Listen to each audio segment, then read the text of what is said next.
Imagine the scene. The year is 1410. The city is Bruges, a jewel of the Duchy of Burgundy, a nexus of wealth and ambition where the entire world seems to meet. You are a young woman named Isolde, daughter of a once prosperous weaver whose fortunes have waned with the changing tides of the wool trade. Tonight, your fortune changes again.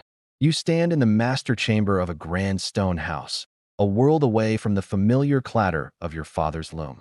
A delegation of Gerard's guild brothers and their wives, their faces flushed with wine, have just departed. Their boisterous congratulations, their ribald jokes about a fruitful harvest for the merchant's bed, and their knowing glances have left a chill in the air. They inspected the dowry chests, they praised the quality of the French wine, and now they have left you to the true business of this union. The consummation. The air is thick with alien scents. Beeswax from 100 candles, the faint tang of salt fish rising from the canals below. At its absolute core was the legal and theological principle of consummation. An unconsummated marriage was, in the eyes of canon law, not a marriage at all. It was a voidable contract, and either party could sue for annulment, a process that would bring shame and financial ruin upon the families involved. These were detailed guidebooks for confessors, effectively catalogs of sins with their corresponding penances. A priest, hidden behind the screen, might ask a penitent, "Have you coupled with your wife from behind, in the manner of dogs? Or have you practiced the sin of Onan, spilling your seed upon the ground? Or have you known your wife on a holy day?" The penance could be severe and public. A hypothetical entry might read, "For taking pleasure with thy wife in a manner against nature that is with the woman superior, for this mocks the divine order, thou shalt perform penance for 3 years, fasting on bread and water 3 days of the week." This intense legal focus gave rise to the intrusive but socially vital ritual of the bedding ceremony. This was a canonical obligation derived from the writings of St. Paul. Both husband and wife owed each other sexual access on demand to prevent the other from falling into the sin of temptation elsewhere. In practice, however, in a deeply patriarchal society, this debt was almost always called in by the husband and owed by the wife. Her body was not truly her own. Respected friends or high-status family members would escort the newlyweds to their chamber, a symbolic act demonstrating community approval and witness. When Gerard, perhaps warmed by wine and the satisfaction of a successfully concluded business deal, approaches her on a forbidden Tuesday night during Lent, she is caught on the horns of an impossible spiritual and social dilemma. To refuse her husband is to deny the marital debt, a sin of omission, and to risk his anger in a world where a wife's obedience was absolute and domestic violence was legally sanctioned. But to submit is to knowingly participate in a mortal sin, an act of commission, imperiling her immortal soul. This was the razor's edge upon which medieval intimacy was perpetually and painfully balanced. They would offer a spiced wine posset, not just for celebration, but as a known aphrodisiac to encourage virility and fertility. Their departure left no doubt as to what was expected. The community was a witness, and they awaited proof. For Isolde, the pressure was immense. The morning could bring a formal, quiet inspection of the bedsheets by her new mother-in-law or a senior female relative. This wasn't prurient curiosity. It was a public verification of her purity and, by extension, her family's honor. And the determination in his eyes, you clutched the fine, unfamiliar linen of your new night dress. For the church, sex was a dangerous necessity, a concession to human weakness permitted for one primary purpose: procreation within the sanctified bonds of marriage. In his monumental Summa Theologica, a work that became the bedrock of Catholic thought, Aquinas outlined a divine timetable for intercourse. Sex was expressly forbidden on all major fast days and feast days. This included every Sunday, the Lord's Day, and often Wednesdays and Fridays in penance. It was forbidden during the entire 40 days of Lent, the season of Advent, and on the vigils of dozens of saints' days. It was also, of course, prohibited during a woman's menstruation, throughout her pregnancy, and for 40 days following childbirth. When tallied, this left even the most dutiful couple with a shockingly small window for permissible intimacy. By some calculations, fewer than 60 days per year. Pleasure was not the goal. It was a demonic trap, a taste of forbidden fruit that distracted the soul from its proper focus on God. The 4th century scholar Saint Jerome, one of the most influential church fathers, whose writings were foundational to medieval theology, famously wrote, "He who loves his own wife too ardently is an adulterer." He argued that to treat one's wife as a lover was to degrade the sacrament of marriage into a mere vessel for lust. This wasn't hyperbole, it was doctrine. Passion itself, even for one's own spouse, was a sin. A world where the most private acts of human life were meticulously scrutinized, catalogued. Before we descend into these startling stories of survival, sin, and sacrament, if you believe history is written in the lives of ordinary people as much as in the chronicles of kings, consider supporting our work by hitting that like button and subscribing for more deep dives into our complex past. And I would love to know what chapter of history you find most fascinating and why. Please leave a comment below. It is a true privilege to journey back into these challenging times with a global community of curious minds, all connected by a shared passion for understanding where we came from, and governed by an extraordinary web of religious doctrine, arcane medical theory, folk superstition, and crushing social anxiety. These were practices and beliefs so profoundly alien to our modern sensibilities that they challenge our very understanding of the human experience. You understand, with a cold clarity that frightens you, that what happens next is not about love or desire, or even the promise of future companionship. It is a contract witnessed by God and man. It is a sacrament necessary for salvation. It is a duty owed to your husband and his lineage. It is a performance on a very public stage with an audience of ancestors, saints, gossiping neighbors, and perhaps even the devil himself. And the intoxicating aroma of cloves and pepper, spices from your new husband's storeroom, testaments to a wealth you can barely comprehend. Through the meticulously crafted leaded glass window, the sounds of the city are a chaotic symphony. The rhythmic clang of a distant blacksmith's hammer, the groan of a wooden crane lifting cargo from a barge, the high-pitched shouts of merchants haggling in a half-dozen languages. It is the sound of money and power, a stark contrast to the thundering silence that now fills this room. Your husband, a wool merchant named Gerard whom you have met on 3 formal, supervised occasions, stands by the ornate fireplace, its mantel carved with lions and vines. He is nearly 20 years your senior, a man whose face is a map of shrewd calculations and hard-won victories. A good match, your father had insisted, his voice tight with a mixture of hope and resignation. Gerard's wealth is new, but his ambition is as old and as solid as the city's stone belfry. The marriage bed is a character in itself, a monumental piece of oak, hung with heavy damask curtains the color of wine. It is a fortress within the room, a piece of furniture that cost more than your family earned in a year. To you, its shadows feel like the gates to a foreign and formidable country. Your mother's parting words delivered in a rush of whispers behind a gloved hand churn in your mind. A tangled litany of practical advice on managing a household, dire religious warnings about the sins of the flesh, and half-understood folk remedies for ensuring a male heir. Just moments ago, the room was full of noise and people. As Gerard turns from the fire, the flames illuminating the textures of his expensive robes, this is not a romance. This is the stark, unvarnished reality of medieval intimacy. Welcome to Dark Ages Historian, where we unearth the forgotten truths and inconvenient realities of a formidable and misunderstood era. When Isolde married Gerard, the union was a strategic merger, blessed by the church but defined by law and commerce. But this is where medieval intimacy takes its most peculiar turn. This belief system was meticulously codified into a rigid set of rules by scholastic theologians, most notably the brilliant 13th century Dominican friar Thomas Aquinas. To enforce this spiritual policing, priests in the confessional relied upon penitentials. Further, the church taught the concept of the marital debt, debitum conjugal. And so we find Isolde trapped. To truly grasp medieval sexuality, we must first understand the medieval body. It was not the biological machine we know today, but a mysterious microcosm of the universe, a vessel of flesh governed by a complex and often bizarre set of rules.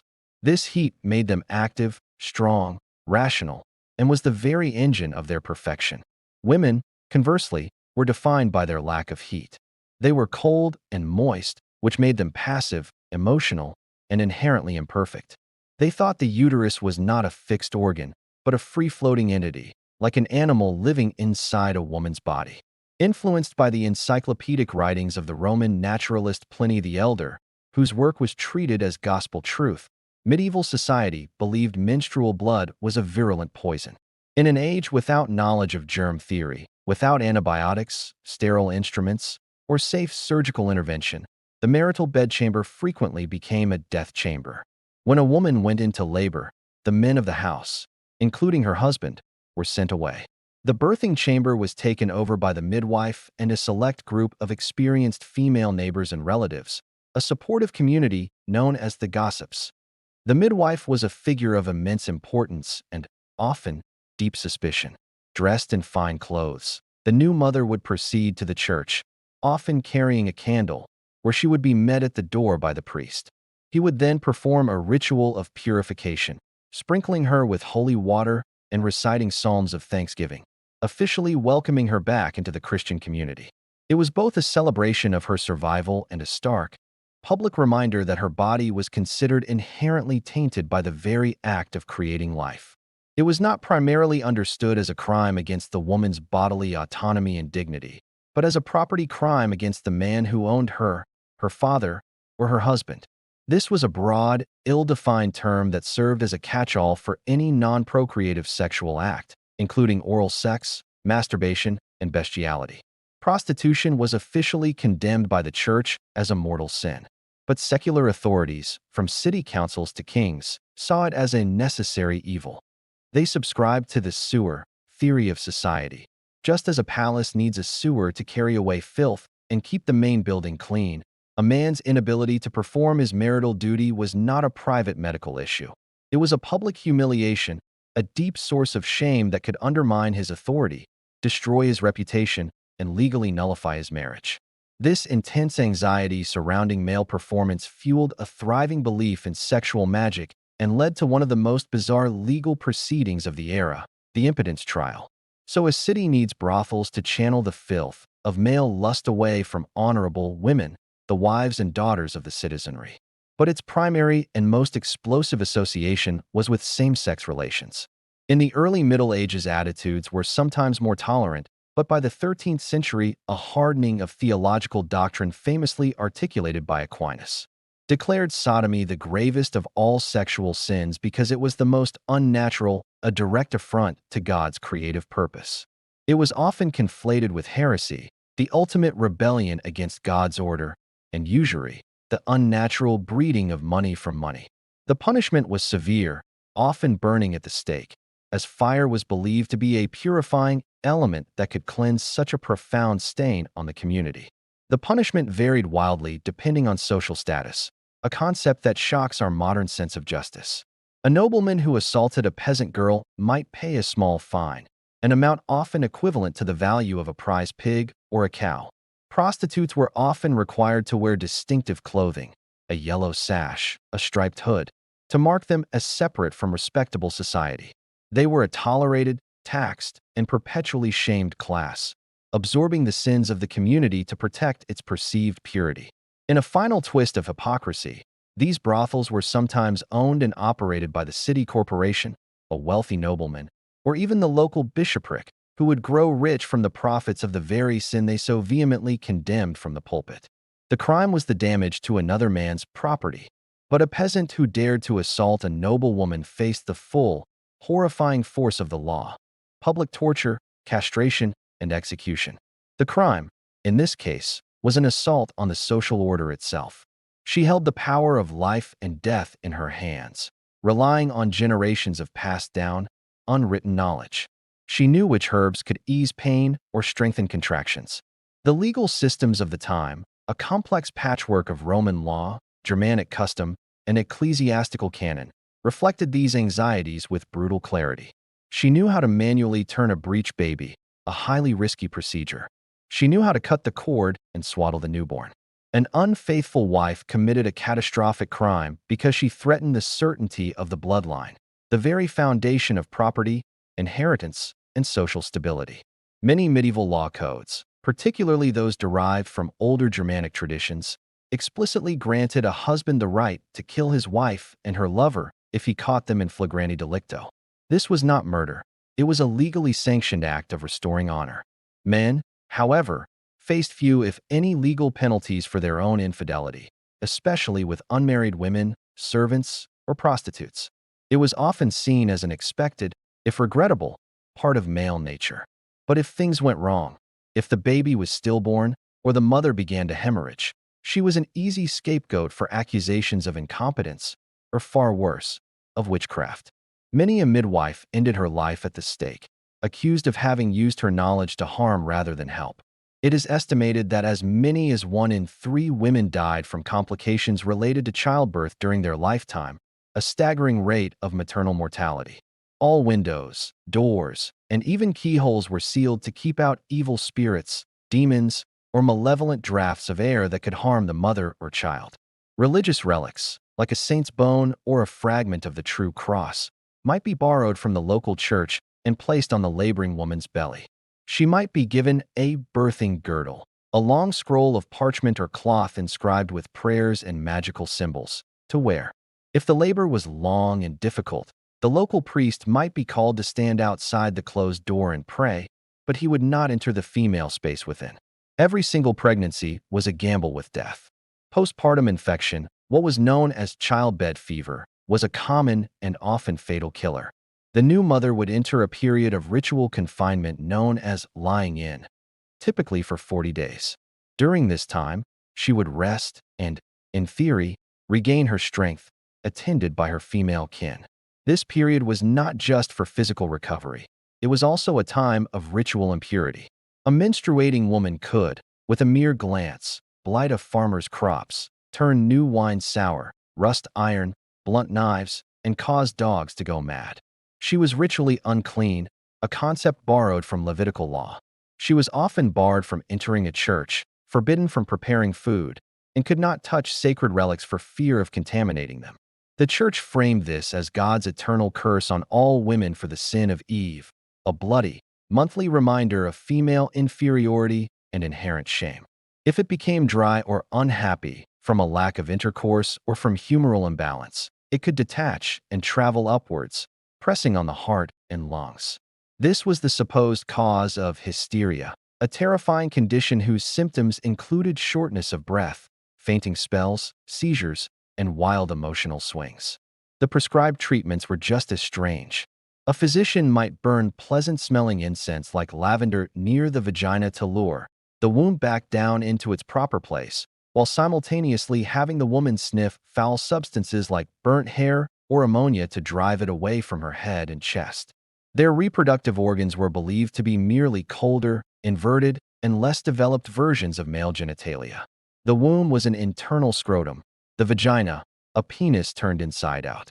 A healthy sexual act, and indeed a healthy conception, required a proper balancing of these humoral qualities. A hot husband might be advised to avoid red meat and wine to temper his heat if his wife was considered excessively cold, lest his hot seed overwhelm her cold nature. Their medical knowledge, inherited almost without question from ancient Greek thinkers like Hippocrates and Galen, was based on the theory of the 4 humors. Every person, every plant, every substance was a unique balance of 4 essential fluids: blood, associated with the air, hot and moist; phlegm, associated with water, cold and moist; yellow bile, fire, hot and dry; and black bile, earth, cold and dry. A person's temperament, sanguine, phlegmatic, choleric, melancholic, was determined by their dominant humor. In this system, men were considered naturally hot and dry. This humoral theory had staggering consequences for women. The influential 11th century physician Constantine the African, translating Arabic medical texts at the Great Medical School of Salerno, popularized the Galenic idea that female orgasm, the release of her own seed, was absolutely essential for conception. This led directly to a cruel and inescapable legal paradox. If a woman was sexually assaulted but subsequently became pregnant, medieval courts, both secular and ecclesiastical, often took this as irrefutable scientific proof that her body must have experienced the necessary pleasure for conception. Therefore, she could not have been a true victim. She must have been a willing, if perhaps reluctant, participant. Her claim of rape would be dismissed, and she herself might be punished for fornication or adultery. Perhaps most strangely, physicians and common people alike believed in the wandering womb, or hysteria. Finally, the most potent symbol of female pollution was menstruation. For Isolde and every woman of the medieval era, the inevitable and hoped-for consequence of permissible sex was the terrifying prospect of childbirth. The process of birth was an exclusively female domain, a secret world of women. The birthing room itself was a space of intense ritual, a battleground between Christian faith and lingering folk magic. Even after a successful birth, if both mother and child survived the ordeal, the danger was far from over. The confinement ended with the churching ceremony. While the church meticulously regulated sex within marriage, it reserved its greatest condemnation for acts deemed entirely outside of nature or God's law. Rape was a crime, but its definition was vastly different from our own. Adultery, however, was the ultimate transgression, but the law treated it with a glaring double standard. The most feared and reviled sexual sin was sodomy. Yet, in a stunning paradox, medieval society recognized the power of male lust and created an institutional solution, the regulated brothel. Cities like Paris, London, and Venice created official red light districts. While female purity was relentlessly policed, male virility was a cornerstone of honor, identity, and social function. If a wife, after a number of years, had not conceived and wished to have her marriage annulled on the grounds that it had never been consummated, she could sue her husband for impotence. The ecclesiastical court would then convene a hearing. It was widely believed that a man's virility could be stolen or tied by a malicious curse, often cast by a jealous rival or a spurned lover. Love potions, often made from a dubious and sometimes dangerous mix of herbs, animal parts, like the genitals of a donkey or weasel, and bodily fluids, were sold by village, wise women. Amulets were worn against the skin to increase potency or ensure conception.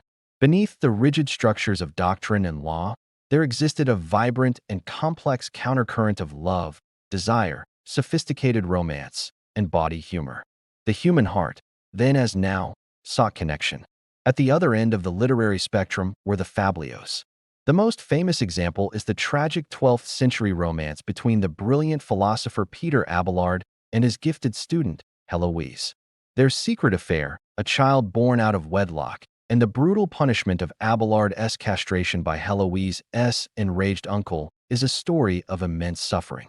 We see now that this single, quiet moment is not quiet at all. It is freighted with the entire weight of a civilization. It allows us to see the faint but persistent echoes in our own time. It was a performance, a sacrament, a legal contract, and often a battlefield. In that single, fraught gesture, we can read the entire, complex, and contradictory story of medieval life. A collision of fear and faith, pragmatism and passion, played out in the most intimate space imaginable, a space that was never truly private, never truly safe, but always, fundamentally, human. Yet, the enduring story of this era is one of incredible resilience.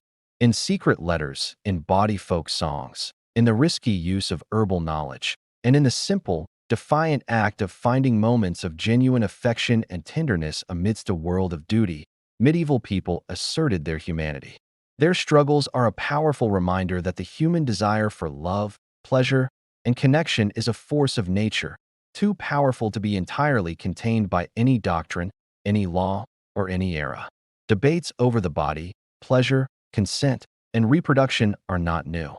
The tension between religious doctrine and personal freedom, the social policing of sexuality, and the use of shame as a tool of control, these are not relics of the Dark Ages. They are enduring human struggles, dressed in different clothes. It holds her fear of the pain of childbirth and the public shame of barrenness. It contains the legalistic calculus of consummation and the divine timetable of sin. It is shadowed by the specter of the wandering womb and the poison of menstruation. It is haunted by the whispered stories of impotence trials and the desperate hope that a fertility charm sewn into her mattress might actually work. It holds the impossible, aristocratic dream of courtly love she's only heard about in songs, and the raw, earthy reality of the marital debt that is about to be called in. but their surviving letters are one of the most profound and moving testaments to enduring love in all of Western literature. They were the logical, if often brutal, outcomes of a world desperately trying to impose order on the chaotic, terrifying, and sacred forces of life, death, and desire. They were attempts to control lineage, secure property, and appease a god whose judgment was believed to be absolute and omnipresent. They reveal a relationship that was not just one of intense physical passion, but a true meeting of minds, a partnership of intellectual equals that smashes the stereotype of the purely pragmatic medieval union. Heloise writes not just as a lover, but as a thinker, challenging Abelard's ideas and mourning the loss of their shared life of the mind as much as the loss of their physical intimacy. These were short, bawdy, and often hilarious comic tales, popular among urban and merchant classes. They depicted a world completely opposite to that of courtly love. Here, sex was earthy, comical, and central to the plot. The stories are full of lustful priests, clever, adulterous wives, and cuckolded, foolish husbands. They celebrate trickery, bodily functions, and the outwitting of authority. The fabliaux reveal a shadow world where people were clearly familiar with and amused by the very sexual acts that the church so rigorously condemned. They show us a medieval society that was far from sexually naive. This entire world of sexual magic existed in the shadows, a parallel system of belief that operated alongside official religion. Propagated by traveling poets and musicians known as troubadours, this was a revolutionary and highly stylized code of romantic conduct. It celebrated love as a noble, spiritual quest and ennobling force. The ideal courtly love was for an unattainable, high-status, and often married noblewoman. A knight would devote himself to his chosen lady, performing great deeds of valor in her honor, his love remaining eternally unfulfilled, or at least unconsummated. This intense, spiritualized yearning was thought to purify the soul through noble suffering. While it was largely a literary and social game for the elite, it introduced the radical idea that true, passionate love and the pragmatic duty of marriage could be two entirely different things. The church vehemently condemned these practices as demonic superstition, yet people from every social class, from peasants to princes, constantly turned to them in a desperate attempt to gain some measure of control over the deeply mysterious and often frightening forces of their own bodies.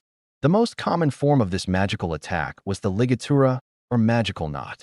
It was thought that a witch or an enemy could utter a curse while tying a knot in a piece of string or leather at the exact moment a couple was being married in church.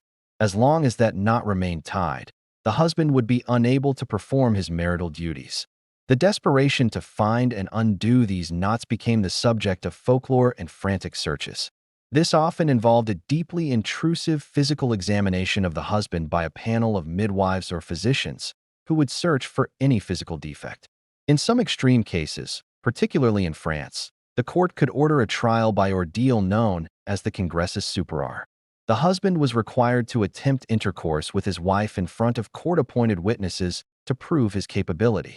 The psychological pressure and public shame of such a command often guaranteed the very failure it sought to prove, leading to public disgrace and the dissolution of the marriage. This pervasive fear of failure fueled a thriving underground market for magical solutions. Conversely, people sought out magical aids to enhance desire and ensure fertility. It would be a profound mistake, however, to imagine the medieval world as one of relentless misery and clinical, joyless procreation. This is most famously seen in the aristocratic tradition of courtly love, which flourished among the nobility of southern France in the 12th century and spread across Europe. But this idealized, chaste vision was not the whole story. And finally, we have the powerful, real-life evidence of deep, passionate love that defied all convention. Let us return, one last time, to Isolde, standing in her new chamber, the firelight dancing on Gerard's determined face. The unconventional sexual practices of the medieval era were not born of simple ignorance or cruelty for its own sake. Understanding this history does more than just shock or entertain us. Medieval intimacy was never truly intimate. The candlelight flickers. Gerard reaches for Isolde,